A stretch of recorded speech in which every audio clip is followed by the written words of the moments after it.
Bonjour les amis, je suis Poéto, le seul chat poète de Toronto. J'ai envie de vous parler de ma grande passion, la poésie. Après le confinement que le monde a connu, l'humain que je daigne héberger a enfin quitté mon bureau et j'ai pu retourner sur Internet. Et vous savez quoi? J'ai découvert un poète français totalement inconnu. En même temps, me direz-vous, les mots poète et inconnu à notre époque sont synonymes. Il s'appelle Sébastien Bonmarchand et je vais vous présenter les poèmes que le confinement lui a inspirés. Tendez l'oreille.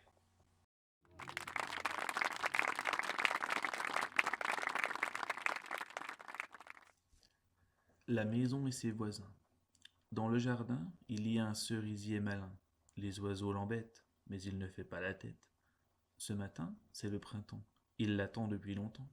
Ses bourgeons sont sortis. C'est la fête dans sa vie. On dirait les lumières d'un phare qui brillent dans le noir. Et la maison, sa voisine, lui sourit et s'anime. Dans la chambre, une maman range ce que l'hiver dérange. Dans la cuisine, un papa se dandine.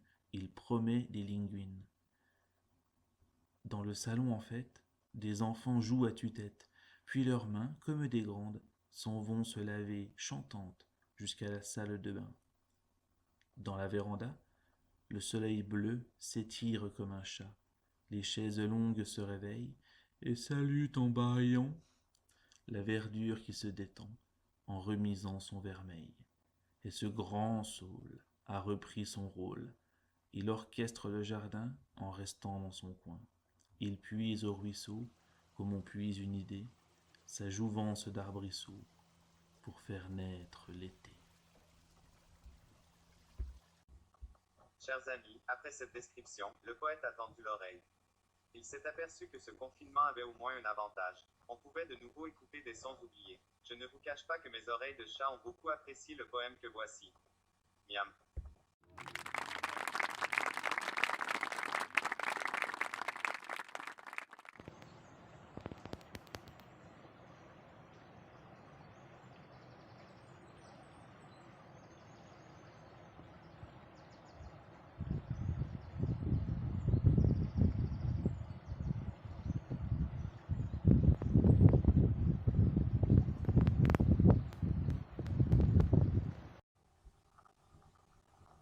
J'espère que vous avez bien profité de ce chant magnifique.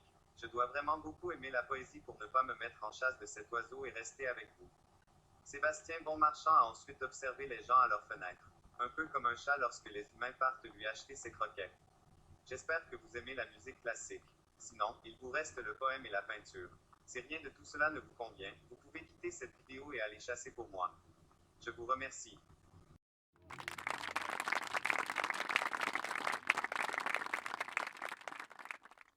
Et si mes vers vous indiffèrent, écoutez tout du moins l'air de Rachmaninoff en ôtant avec soin le son du bouton off.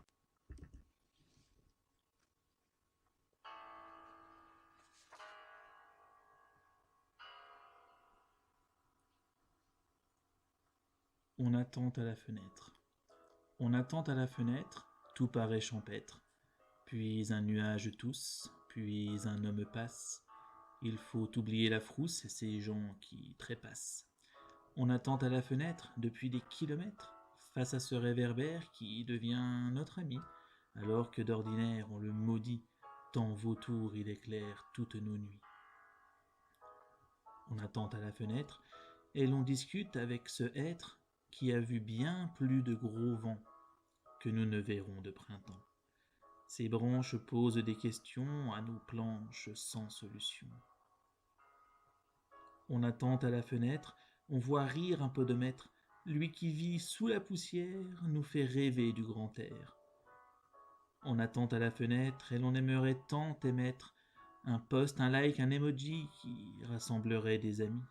On attend à la fenêtre et défilent nos ancêtres, sertis de balles nazies. Et l'on se sent tout petit. On attend à la fenêtre, c'est un temps à dire peut-être qu'on verra la donne changer, comme des cartes redonnées. On attend à la fenêtre et l'on peint le convoi funèbre, des minutes et des nouvelles qu'on couvre de nos ritournelles.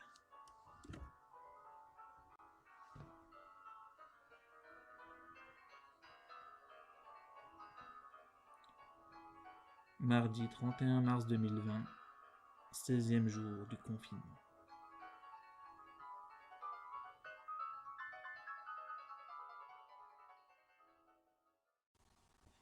Voilà, refermons ce poème et toutes ses fenêtres. Un rhume est vite arrivé. Je vais maintenant vous réciter un poème que Sébastien Bonmarchand a écrit pour sa fille. Quand on est dans les bras de sa maman, on entend chanter tous les continents. Quand on est dans les bras de son papa, on entend respirer tous les pandas. Un câlin, un bisou, et c'est dodo. Quand on a 7 ans, ce n'est jamais trop. Papa, maman, chantez-moi des chansons, et vos voix, en rêvant, me berceront. Quand on est dans les bras de ses parents, on grandit comme un pommier au printemps. Merci. Maintenant allongez-vous.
Après ce temps de relaxation nostalgique, je sais que vous êtes dans de bonnes dispositions pour entendre cette nouvelle qui en ravira certains et en effrayera d'autres. C'est l'heure du déconfinement.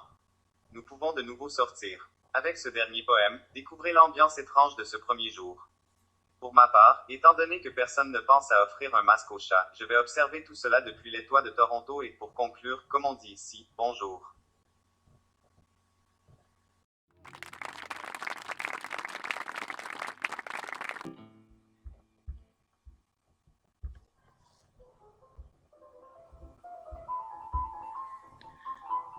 Et les sourires dévorés, et les yeux plissés, et les pas prudents, et les mains sans gants, et les pavés qui pleurent, et les heures qui pointent, et les bus pleins de cœur, et les fleurs qui suintent.